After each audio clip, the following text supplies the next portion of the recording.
The wait is finally over for the new fitness center to arrive. The new and improved fitness center is not only set to be a huge impact on the industry campus, but also in the Tahlequah community. The new and improved fitness center is set to have an indoor track, a double basketball gymnasium, and over 20 different workout equipments. We met up with Jessica Vaughn to discuss what we can expect from the new fitness center. The new fitness center, along with just a brand new facility, we have brand new equipment, and compared to the old gym, even though it's in the same location, it's really nothing like it was before.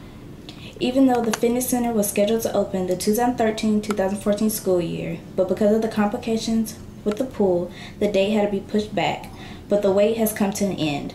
The hours of the fit are Monday to Thursday, 6 a.m. to 10 p.m., Friday and Saturday, 8 a.m. to 6 p.m., and Sunday, 10 a.m. to 6.